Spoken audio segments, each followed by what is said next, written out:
today I'm here to do my wrap up for the month of October, and this is going to be my last video for just a little while because my holiday to Hong Kong is only 3 days away, so I am not going to be filming during my holiday trip time or uploading or editing or doing any of that stuff. It's nice to have a break from it. Like, I do love booktubing and talking about books, but it's always nice to, like, when I have a holiday, I have a holiday from this part of my life as well. So this is going to be the last video that I'm uploading, and I'm making sure I keep my wrap up uploaded because I don't want to get too far behind on video making for when I come back. But I am excited to talk about all the books I read this month, and I managed to read 9 this month, and with the 9 that I read, I hit my Goodreads goal of reading 75 books with 2 months to go, which is very shocking to me because for the past 2 years I have not met my Goodreads goal, and I've been so close each time, but I just couldn't get there. So I am so shocked and so happy that I managed to do it with 2 whole months left to go. So this is all bonus reading now that I'm going to be doing until the end of the year, and with being away I'm not going to get as much reading as I normally do read. But also this month I listened to 4 audiobooks because I just had a lot of time to listen to books this month because my parents were away and I just kept listening to them when I was doing the washing or cleaning or packing for my dad's business. I just had a lot of time where I could just sit there and listen to a book. So my physical book reading didn't go as well though. Like, I still read 5 physical books, but it's not as good. But still, the 4 audiobooks I listened to were great, and I've gotten way into the adult contemporary bandwagon here, and I've only been listening to adult contemporaries, and I think that's all I want to listen to at the moment. I find that listening to a fantasy book is just so draining. If you miss a detail, the whole book can be stuffed for you.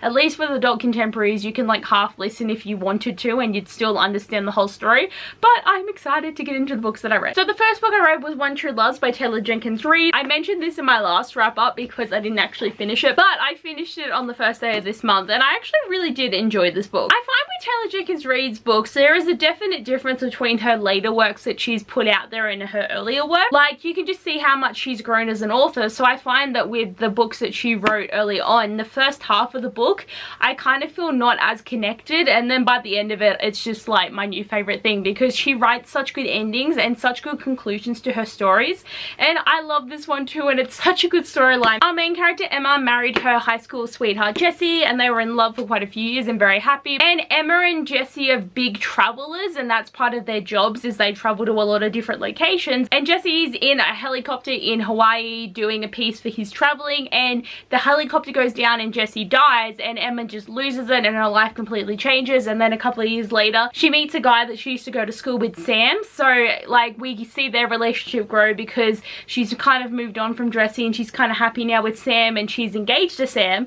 But it ends up that Jessie didn't actually die, so Jessie comes back and Emma doesn't know what to do because she's engaged to someone, but also her husband is alive. So this is a big book of self-discovery and what person you want to be. So I think this is a great book. I definitely had my team that I loved, and my team won is all I'm gonna say, but still it was a really good book and it was really thought-provoking. Okay, the first book I listened to was My Favorite Half Night Stand by Christina Lauren. I thought I should start delving into Christina Lauren because they are one of the big adult contemporary authors and they've been writing books for quite a long time. So this is the one that intrigued me the most though. I liked the idea that it's, you know, 2 best friends and like they end up having a one-night stand, even though they never thought of each other like that before, but then it happened. But they end up moving on with their lives because they don't think they'd work out as a romantic relationship. There's actually 4 guys and Millie, who was the main character, and like they're a big friend group, and there's a big gala event happening at their university that they work with in a couple of months, so they all decide to start online dating to find dates for it. Millie's profile doesn't really work out very well because she just keeps getting like dick pics and really creepy dudes, but she decides to create a new profile under the alias of Catherine, and she actually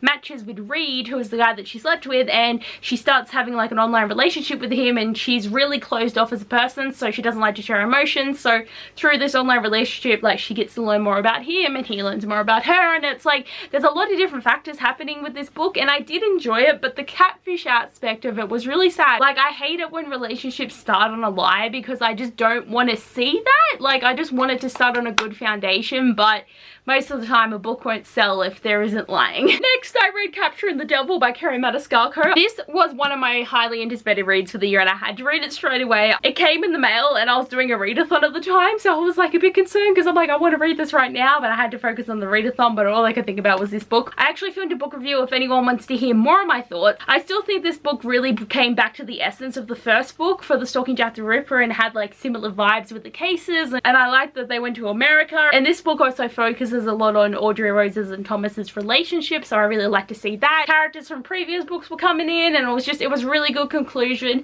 I'm so sad it's over though, because these 4 books have been so good. I just don't know what's going to fill the void of this amazing like murder mystery forensic science kind of story where there's just murder, guts, and Audrey Rose is a kick-ass main character. Even though she's not physically strong, she has like one of the best brains I've ever read about, and I just love this book so much. Okay, the next book I read was Waiting for Tom Hanks by Kerry Winfrey. Oh my god, this was just so cute. Like, I gave it 4 stars because I don't know, there was something about it. The main character is slightly annoying because this book is about a girl who is waiting for her Tom Hanks, which is the embodiment of the perfect rom-com main character male figure kind of thing. So she's been obsessed with rom-com movies since she was younger, and her mum would watch them with her, and like since then she just has all these ideas from different rom-coms that she wants in a man, and she just constantly daydreams about the rom-coms and about meet cutes and just cute things that can happen, and no one is ever good enough for her because they're not the perfect Tom Hanks. And she wants to be a screenplay writer. She ends up working on the set of a movie because her uncle has a connection and helps her, and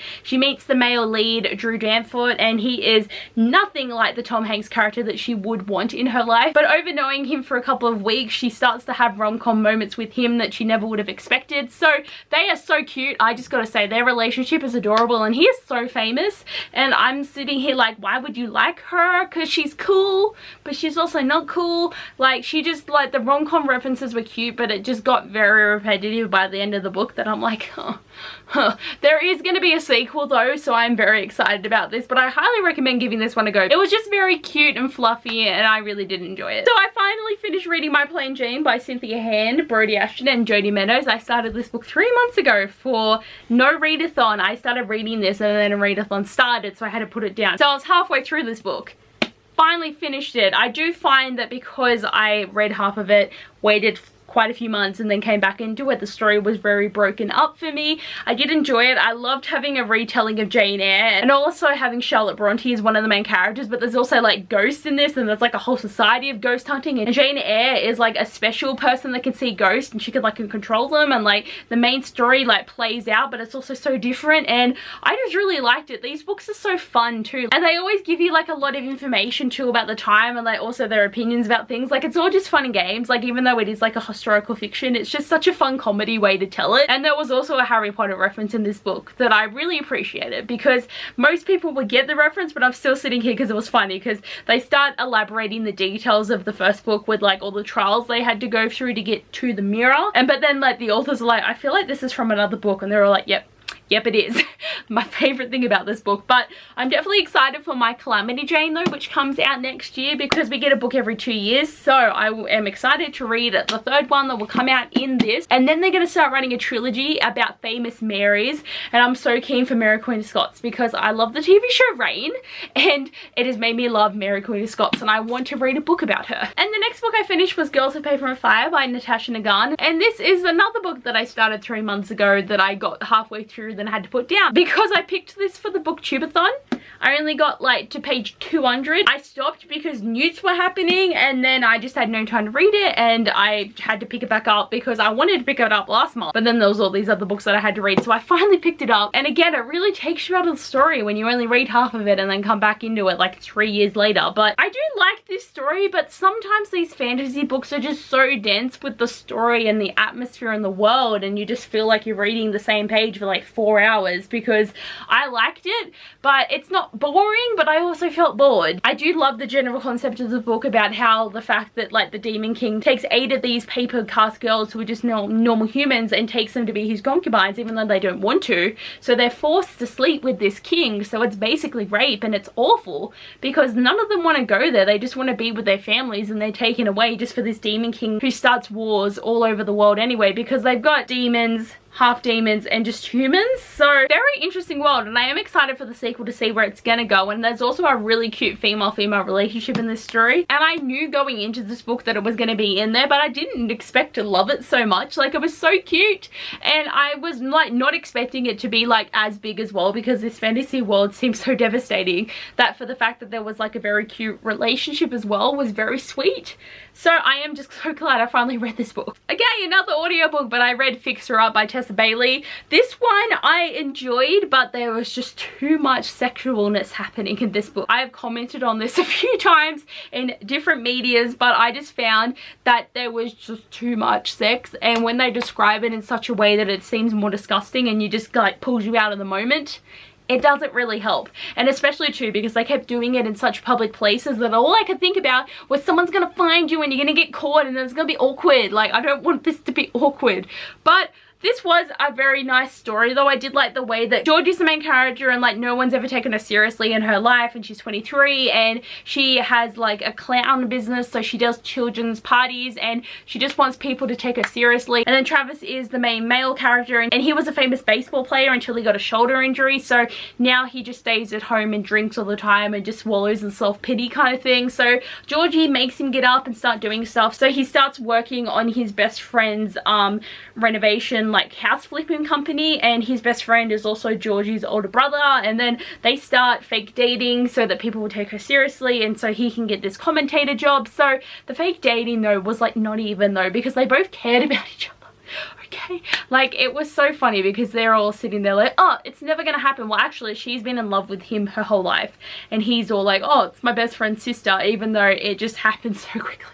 It happened so quickly, but it was cute, and I did love the way it ended. It was very rom-com, like a very cute ending. And then I listened to Well Met by Jen DeLuca, and oh my god, this was my favorite. Literally all the other books that I listened to I gave 4 stars, but this one hit the 5-star marking. I need everyone to pick up this book and talk to me about it because it was just so cute. It was set in a Renaissance fair, okay? What other book have you ever read that's set there? The main character, Emily, her sister was in a major car accident a couple of months ago, so she's moved in with her, and her sister has a daughter and she helps them do everything, like helps them drive around, picks up stuff for them. And the niece, Caitlin, I'm pretty sure her name is, she wants to join the Renaissance fair and she needs to have an adult guardian to go with her, so Emily joins in too, and she is going to be like a bar wench, so it's very exciting because she gets to wear like the corsets and it's so cool, and like it's a thing that's been set up for 10 years and she gets to like wear the cool costumes and everything just looks so awesome. And then we've got Simon, who is the male love interest, and he is the person that runs the fair, and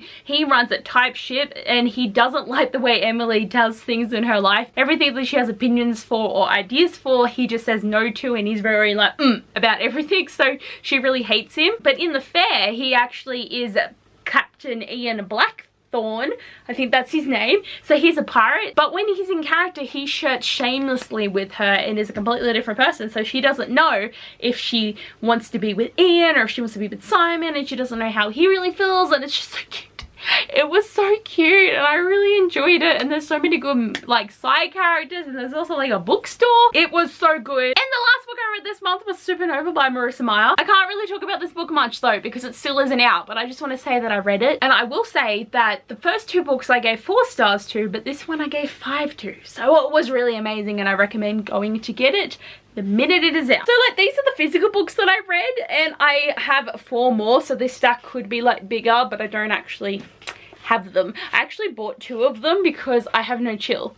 But other than that, I read these books plus 4 audiobooks. I think I had a good month. And oh my god, this month I thought I was going to go really bad because I ended up buying 8 books at the start of the month, but I read 9. So I still one-upped it. I still fixed it. I made it fine. I still read more than I bought, which is such a pro. And for Tippy on Money Challenge, let's see how I went. So One True Loves was read a non-YA book, so that was $5. My favorite Half Nightstand was a cover with just text, so another $5. Capturing the Devil was complete a series for $10. Waiting for Tom Hanks was a book with bad reviews for $5 because not a lot of people liked it. I do understand because the main character is quite annoying. It was still a cute book overall and I still gave it 4 stars. My Plain Jane, I'm gonna say, is a historical fiction for $5. It's a stretch, but I haven't been able to do that challenge yet, so I'm gonna make it fit. And then I bought 4 new books and I lost $66 because I was saving up money so that I could buy like anticipated reads, but then I got a 10% discount code, so I had to buy the book. So my new total was only $13. Girls of Paper and Fire was Rita's first book in a series, which was another $5. Fixer Up was a book with purple on the cover for $2. Well Met was a book that involves a bookstore because there is a bookstore element to this, so I'm so glad I could finally do that challenge. And Supernova was a book about a villain or anti-hero for $5, which I'm so glad I finally got to do that challenge too. And by the end of the month, my new total was $30. So I think I've done done pretty well this month because I ended up saving quite a lot of money from all the books that I read, and then I bought a heap of books. But anyway guys, thanks for watching this video. I hope you enjoy and I'll see you guys next time. Bye!